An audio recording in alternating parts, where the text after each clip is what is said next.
They're crazy, they're zany, and just plain nuts. But they love Jesus, America's Keswick, and all of you. Here are the hosts of the Bob and Bill podcast, Robert Hayes and Bill Welte.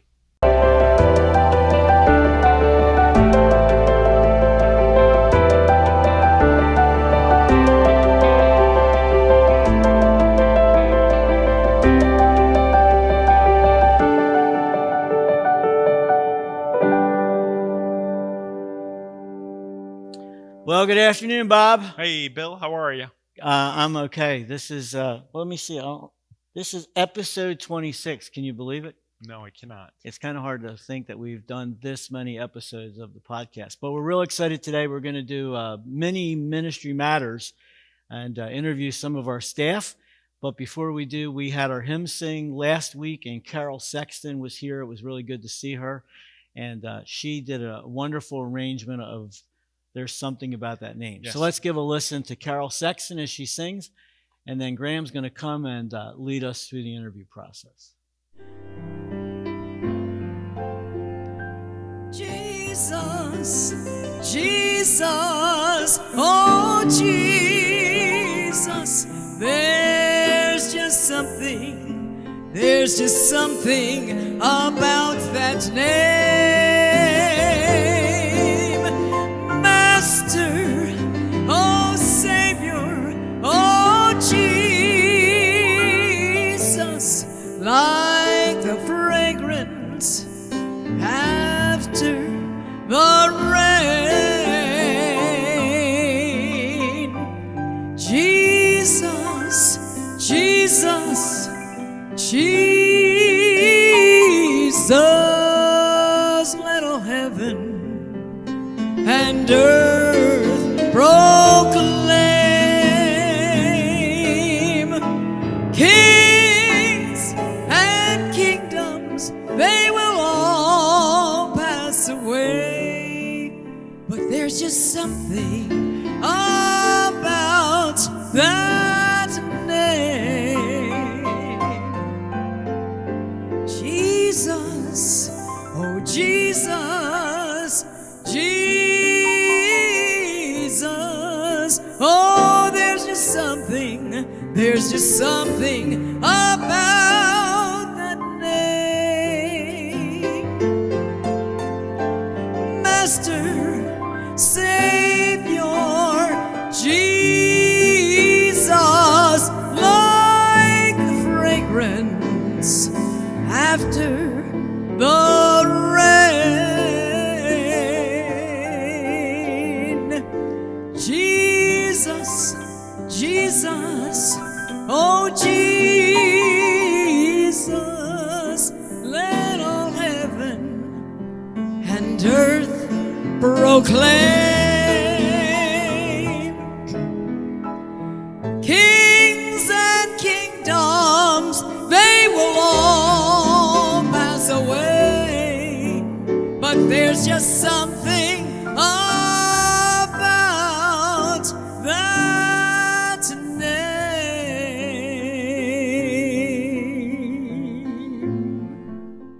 Okay, well, several weeks ago, we interviewed some of our staff to talk about what God has been doing in the ministry, and there's been so many things happening that I thought it would be good for us to get together again and share some of the things that God is doing in the ministry of addiction recovery. Dr. Johns is here, who oversees the ministry of Barber's Place. Chaplain Juan oversees the ministry at the Colony of Mercy. And Graham's going to ask him some questions, and then I want you to meet Robert and Kathy and Jim and talk about what is summer going to look like in America's Keswick. But Graham, why don't you lead us as we talk to Juan and Lynn? Sounds great. So Juan, the last time we kind of talked with our partners, you kind of laid out a plan about what taking in new intakes was going to look like in this season of COVID-19. And I think you've been in that process now a little bit. Are there anything you can share with us how that process went, things you've learned, things like that? First of all, I want to just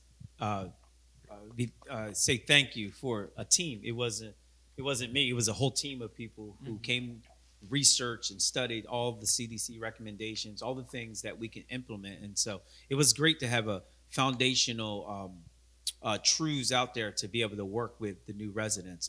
But actually, what's on paper and what happens in the field looks a little different. So Yes. things come up that we didn't see coming. And so what I like to say is that how encouraging it was to see the whites in their eyes as they came into our program. It just reminded us why we do it. And so we were reminded very clearly why we do it when the guys came in. And we learned some things about how their perception of recovery, they had some skin in the game because all the hoops they had to jump through to be able to come into our stabilization period. So they were serious, and we kind of saw their hearts early in that process. So we're learning and tweaking as we go, like with anything, just growing in that. And what we did learn is that when you put a individual in a stabilization area, they get more attention.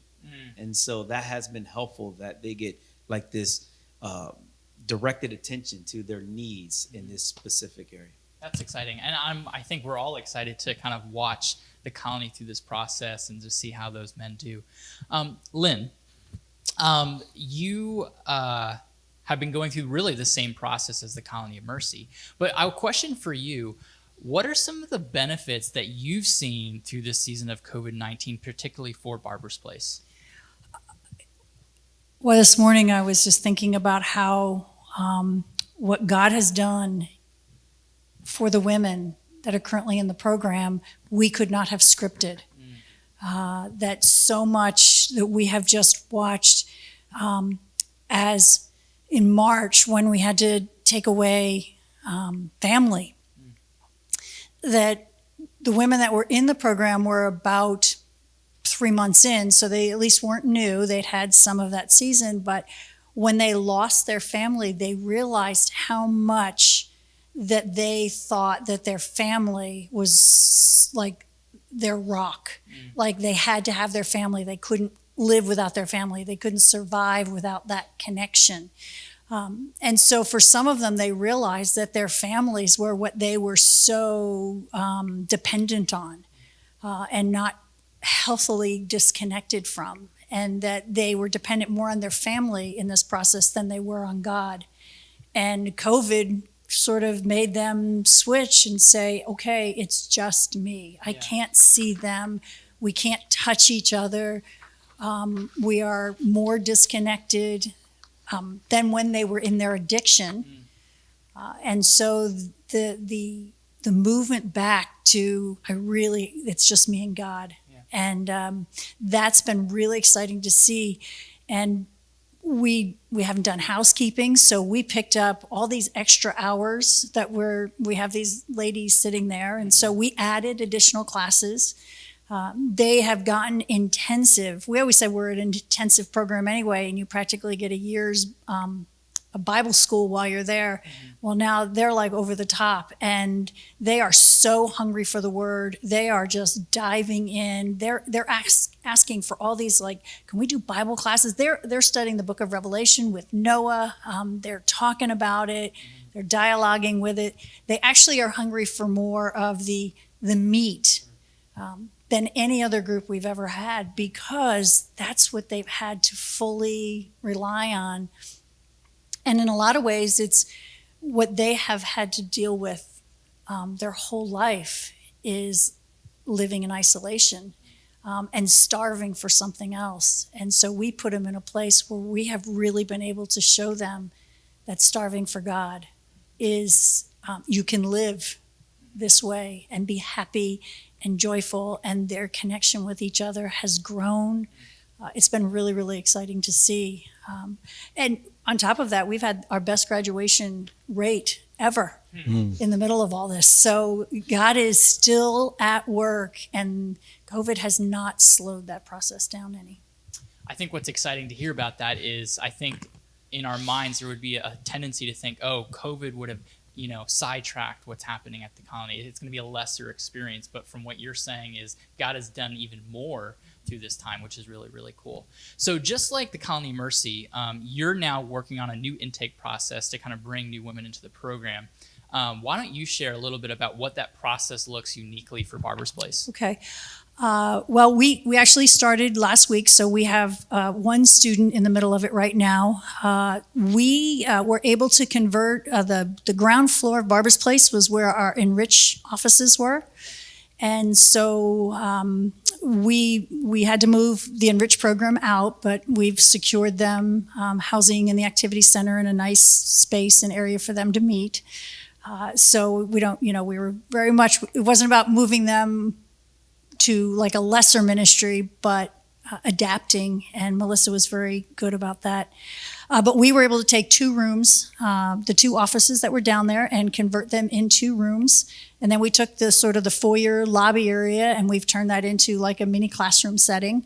And so they each get their own room. They're coming in, we're calling it a stabilization 2-week program. We've actually written a 2-week curriculum just for them, which is really whetting their appetite with the basics of the faith, introducing them to some real preliminary reliance on who Jesus is, where their identity is found, and we're giving them pretty intensive. Like you said, Juan, this is they get intensive work with staff their first 2 weeks, and I know the women, the girls, the students that are upstairs right now, they actually talk about it that probably would have helped their transition in, because you come into a house, they're all settled, they're in the middle of a curriculum, they're in the middle of a class, and you have to jump in and figure it out in the middle of all that. And this way, they come in, they get to know the staff, they get to ease into the process, they get to become a little more familiar with the surroundings,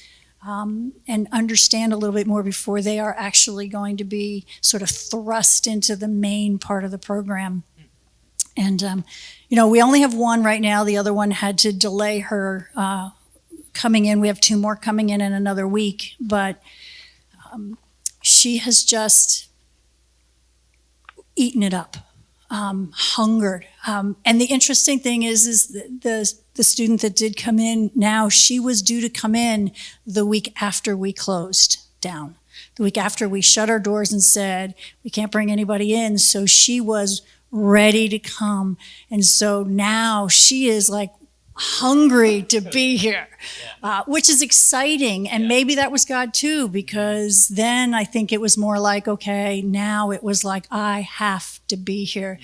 She spent the first 3 days crying, I have to be here, I have to be here. So we hope to keep this process moving. This may be that COVID has introduced a whole new way that we bring people into Barbara's Place, and it might even help keep the new ones here, and we won't lose as many in the first week or 2 because they just can't settle and they don't feel heard and they get lost in the crowd.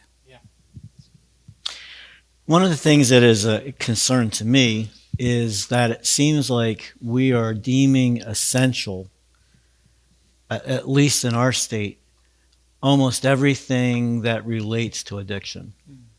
We're talking about the casinos opening in July. We opened up horse racing, curbside cocktails, and I have to admit, early on in the process, I was upset that we kept the liquor stores open. And while I don't totally understand it all, I know that part of the process was if you cause an alcoholic to withdraw and don't provide something, it's going to put him or her at risk, and also puts our healthcare system at risk. But it seems like everything we're opening is encouraging people to get deeper and deeper into their addictions. How do you think that that's going to impact our ministry, and how are we poised to be able to help? You're looking at suicide on the rise. You're looking at families that are in disarray. It seems like we're going to be busy. Oh yeah, we have 30-something guys on the wait list when you think through that. And one of the other effects is that a lot of detox centers are shutting down for the moment. Some are still open, and so there's not a lot of resources out there for them to get help now. So what it did is shift the way we do ministry. We're doing some FaceTime visits with some of our grads. We're keeping the lifeline open to connect with them in different areas. Yes, this is going to have an impact, because in recovery, the very thing that helps us and assists us in recovery is relationships. And so relationships with our church, relationships with our support groups, relationships with our pastors, with our mentors. And so we will see we won't be able to measure it completely instantaneously, but down the road, we'll be able to see more of the effects of isolating us from the very thing that are essential to our recovery.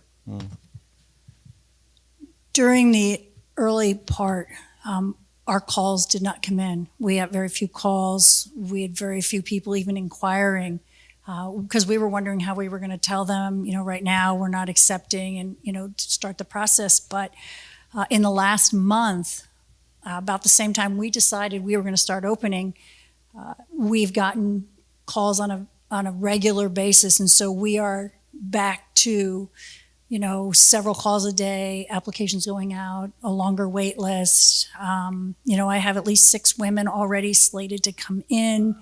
So that is even unusual. And I think that it is the isolation, the heavier use during that time is kind of moved us to there are more people in a state of desperation. What exactly happens as they have to wait, whether or not they stay desperate, whether or not it kind of weans off, that's really going to be interesting to see how it plays out once life gets back to normal, whether or not they're like, oh, life's back to normal, I'm good now. God knows. I always say that there is a bed for you when God knows it's time for you to be here. And we start that encouragement right off the bat. Yes, you might be not scheduled to come in till July, but God knows that that's when you need to be here. And if he thinks you're in sooner, then somehow he's going to make that bed available. I do know that right now it's hard to get in almost anywhere. So I think that helps us, keeping people on our list and waiting. It's hard now to get into detoxes. That's tough for us because they have to come in detox. So measuring all that out and getting that all synced up is a challenge, but God is up to a bigger challenge. We just sit there every day and say, okay, God, we're going to do this on your terms and the way you play it out. One of the uniquenesses about our ministry, which is why I think God has continued to bless us, is that we have partners that pray. That the foundation of this ministry is prayer. So for both your ministries and for everyone watching here, what are some particular things that our partners can be praying for both you two, maybe as individuals, but also for the ministries and the men and women that you're serving? How can people be praying? Well, first of all, I'm thankful that we have a competent staff that put together a very detailed system so that to protect us as much and protect the residents as much as possible. But like with anything, this is new for us. It's new for everyone. Just praying for protections as myself and a couple of the staff are directly are working with them even before we get our test results back, our COVID test back. And so we're putting ourselves in that atmosphere and area. So one, pray for safety for us as we go through. And the second prayer would pray for the residents that are coming in that during this time that their tests are negative for COVID, but not only that, is that their hearts be ready to receive what God has for them. One more prayer, if I can.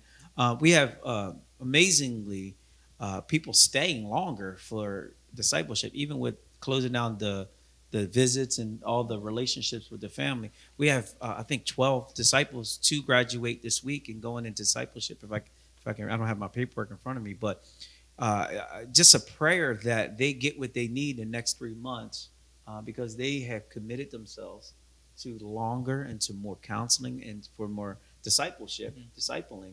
And so that I pray that we can meet them right where they are for them to commit for it. It's amazing. One of the positions that we find ourselves in at Barbara's Place is almost 6 years ago, we opened 5.5 years ago, and we started totally from scratch. Well, at the end of this month, I will be totally starting from scratch. All of the students I had will graduate. We will have 1, 2, 3 in sort of the stabilization program. So from July on, we are looking at bringing in a whole new crew and really starting the program over. So asking that God leads us as a staff at this opportune time to be able to really reflect and say, is there something we need? Is God leading us to change something? Is there something we need to add? What have we learned these 5 years? And, we have been given, I hate to say it, but by God, not by COVID, through God, an opportunity that doesn't usually present itself, where we get to completely, if we want to, scratch and start all over again. I don't think we're going to, because we like what we're doing, and we do believe in what we have put together, and we've had a very good year with it. But I do believe that there are things that we've always toyed with, and it's the time. And so wisdom, as we as a staff, that have kind of walked through this last season, and I've got one staff that's been here from the beginning, to just look and say, what are we dreaming? What do we see? What do we see now that we didn't see when we started? What do we envision that we have an opportunity now to begin to plant that seed, to see how it might happen? And so I think that's the biggest prayer. And then, the staff is still out there. We've kind of been in and out with a few of our staff, having some contact connections with people with COVID. God has continued to spare us. But again, as we open up more, safety, just to continue, keeping it outside of our walls. Not that we want it anywhere, but we certainly don't want it within our walls, because we don't. Right. It's just And I simple think as that. And I think as people have prayed for us, what is amazing is there have been no colony men, no Barbers Place students, no staff that have been impacted personally with COVID, which is just an amazing answer to your prayers. So we don't stop praying for all of us. So let's thank Juan and Lynn for sharing, and I want to invite Kathy Withers and Jim Lang to join us.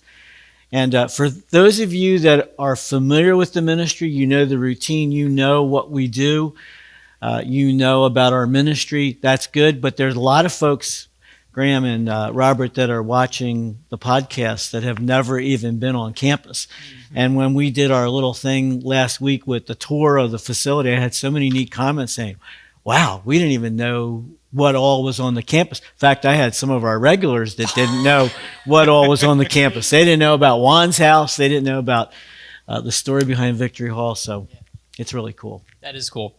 Okay.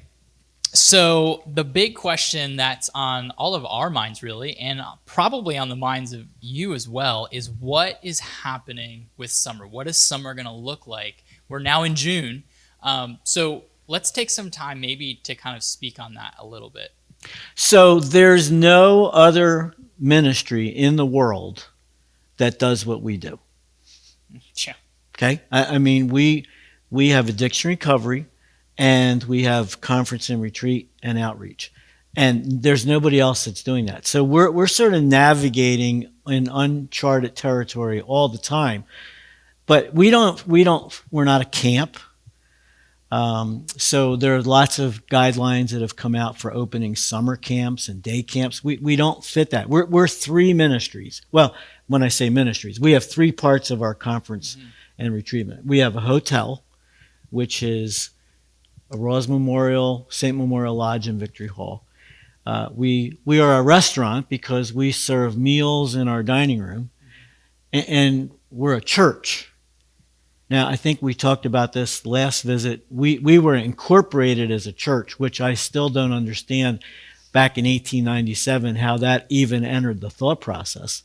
That's a question we'll ask William Ross when we get to heaven, and by then it probably won't matter.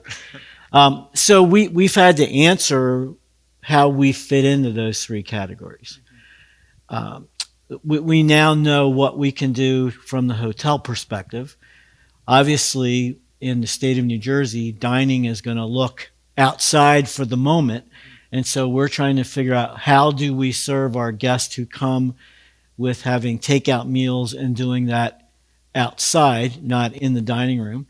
And then because we're a church, now we pretty much have a good understanding of how many people that we will be able to serve this summer who want to come for our conference season. And so we're looking at a number. I don't know that we're ready to talk about what that looks like, but I think where we are as of the moment is we're ready to move forward with summer. So you need to know that there are going to be things that we're going to do this year that look totally different than what they did the year before. I think that word flexibility is Right. going to be the key for this coming year, and stretching all of us maybe out of our comfort zones. Right.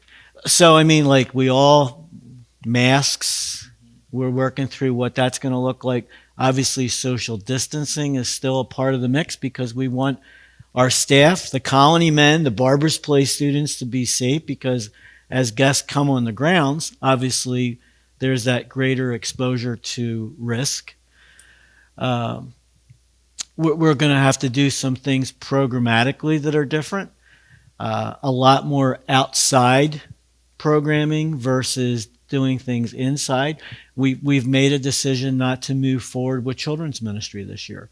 And part of that is because when we looked at all the guidelines, we really feel that we're not really poised or equipped to do children's ministry like a day camp would do. So we don't know what it's going to look like. I mean, Yeah, and I mean, talking about flexibility and things are going to look different. I mean, you can't come onto the campus during COVID-19 and things are going to look the same. But one of the things that I would challenge you as you think about what you're going to do this summer and before you punt on your plans is, God still wants to work in your heart. And just as in previous summers, God did amazing things through the ministry of the speaking and ministry of prayer here.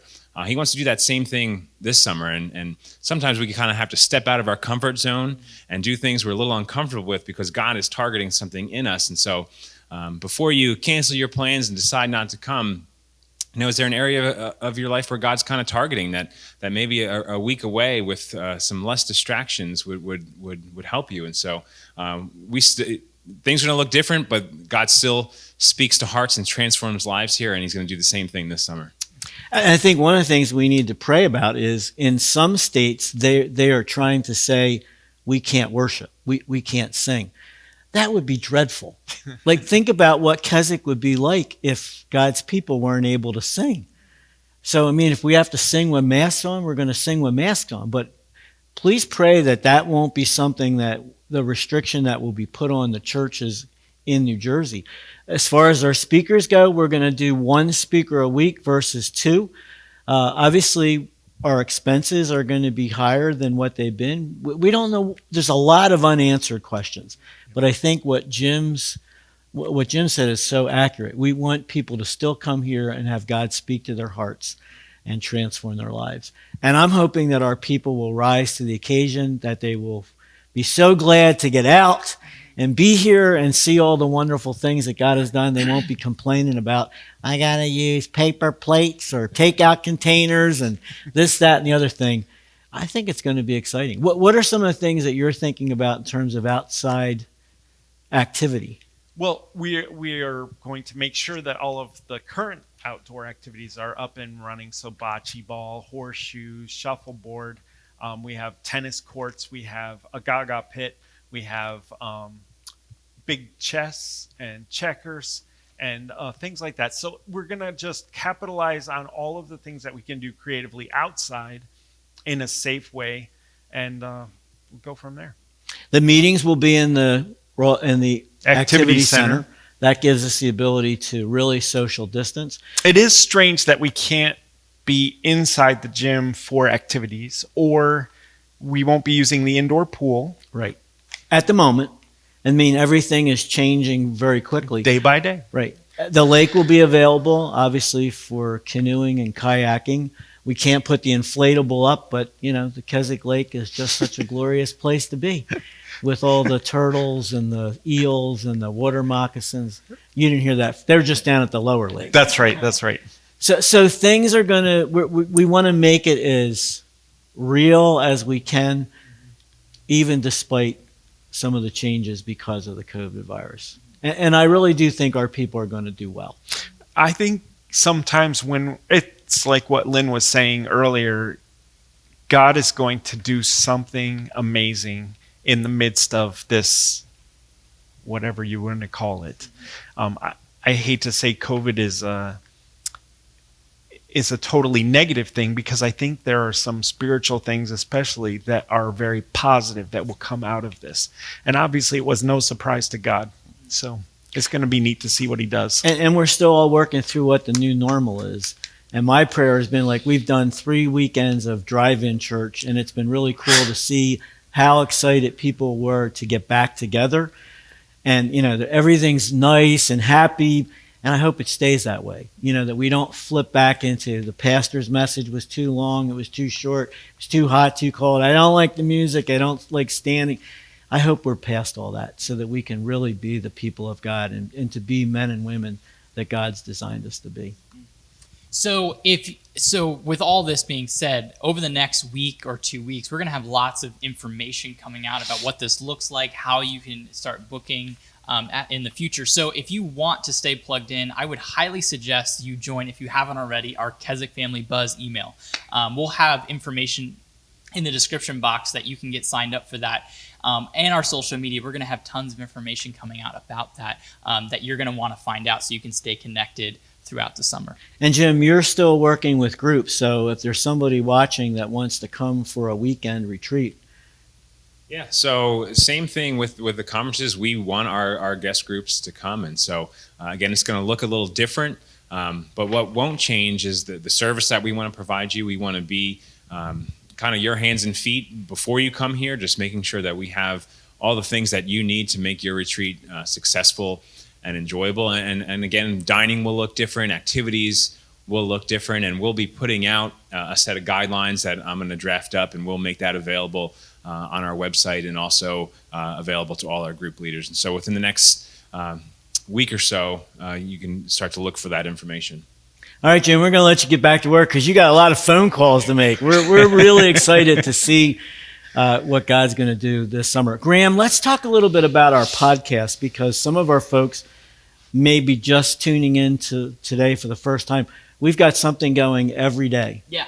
It's really exciting, and I've been so thankful that as a ministry we've been committed to putting out content. So Monday through Friday at 1:30 on our Facebook and YouTube page, we have Worship Live with yourself and Robert and Joyce. So that happens at 1:30 every day. Then on Wednesday and Friday, we have the Bill and Bob podcast, which you're watching now, which is really great. And then Mondays, we have a series on Revelation taught by Pastor Noah Lang, who's at the Colony. Tuesdays, we have Hope for Today, which is a podcast for women taught by my mom, Lynn Wilson.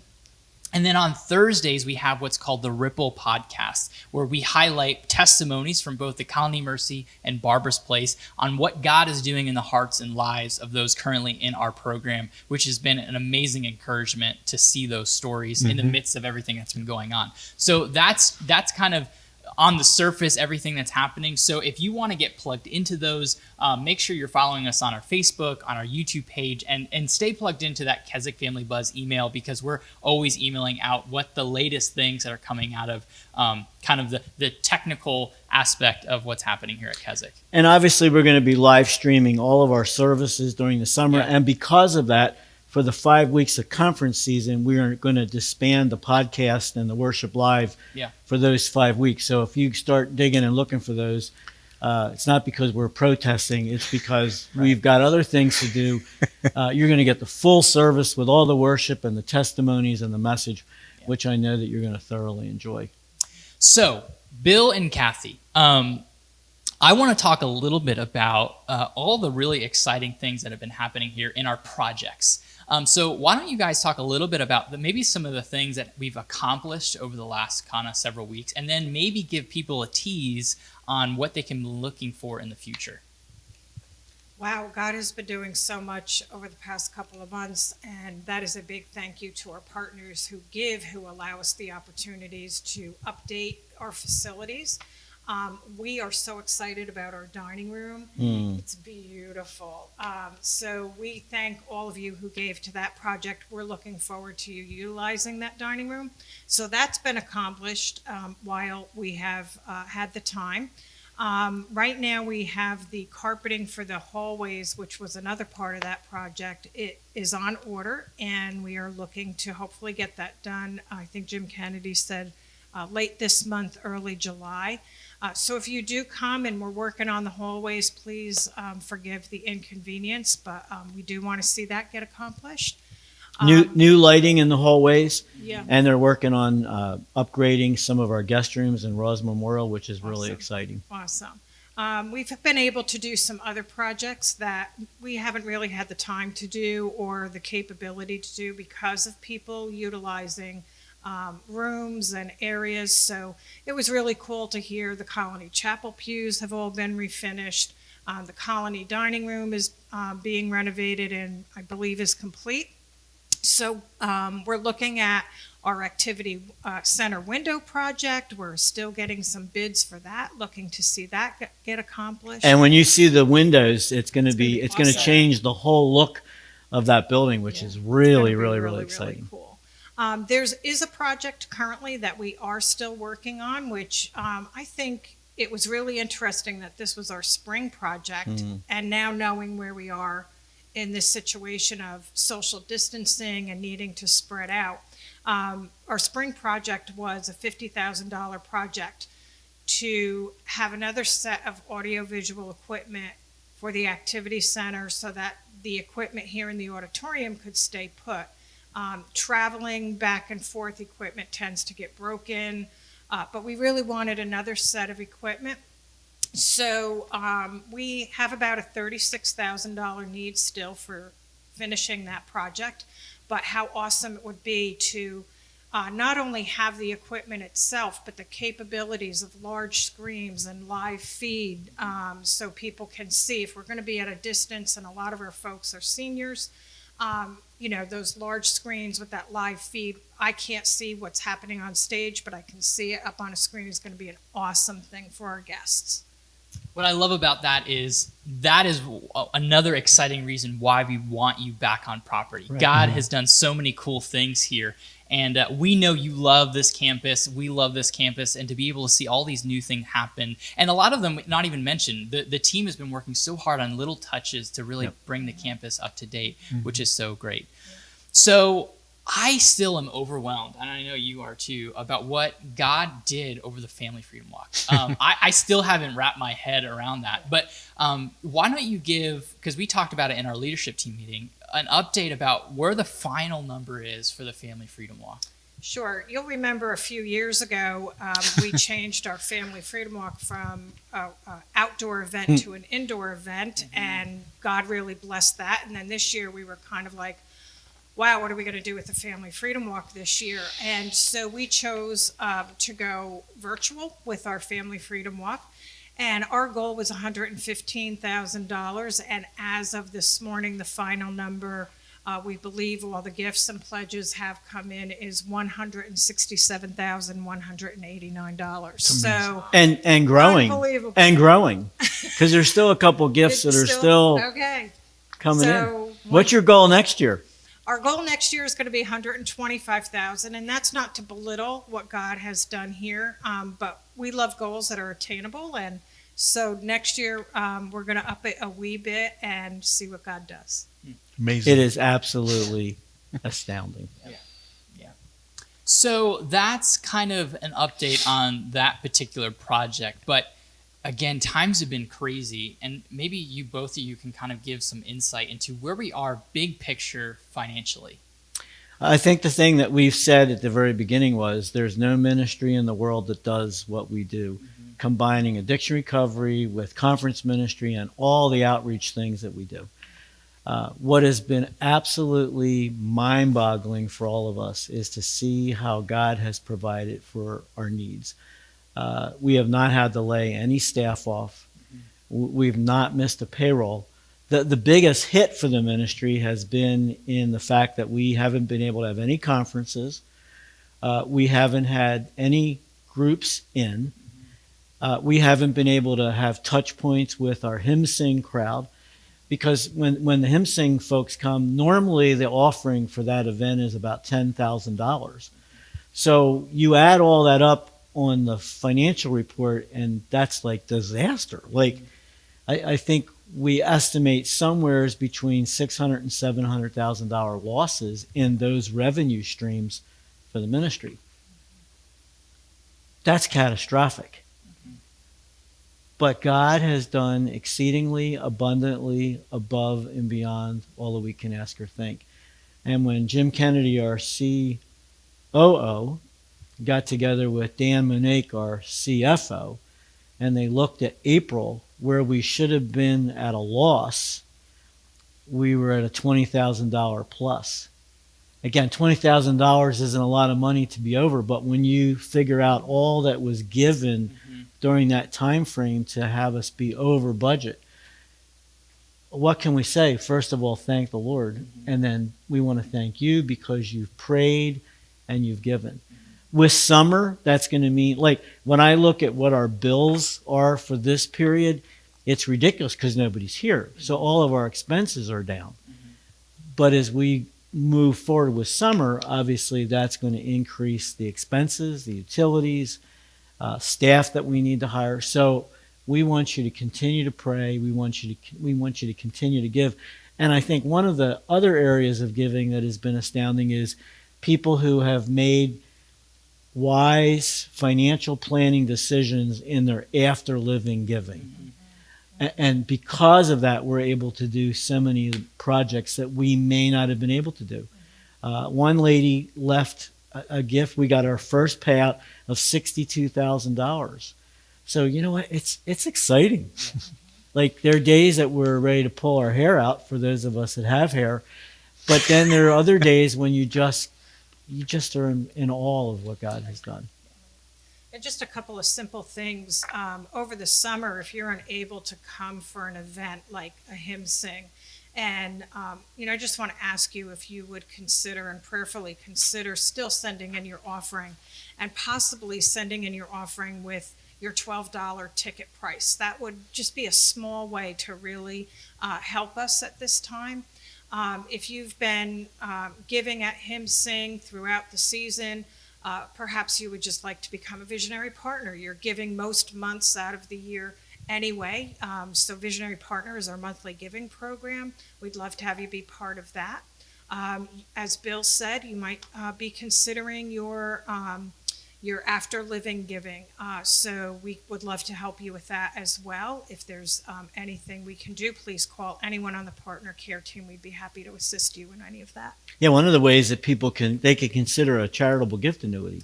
Absolutely. If you're 65 or older and a gift of $10,000 or more, you can purchase a charitable gift annuity and still earn income on that annuity. So that's an excellent way for you to give to the ministry as well. And also, we've had the opportunity over the last couple of months to be having a number of our staff call our partners and ask them how we can pray for you. So if you have a prayer need, please call us. We are here to pray with you and for you.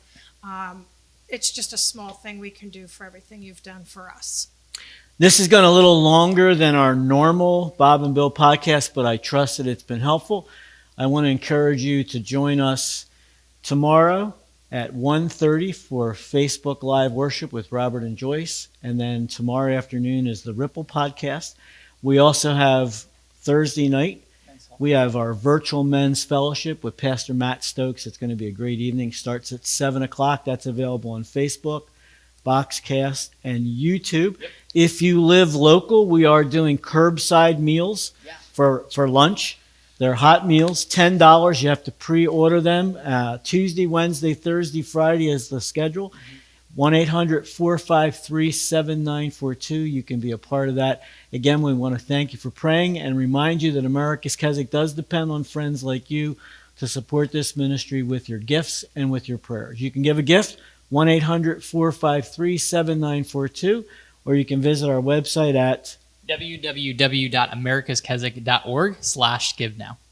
All right, Bob, we'll see you. We can take a nap now.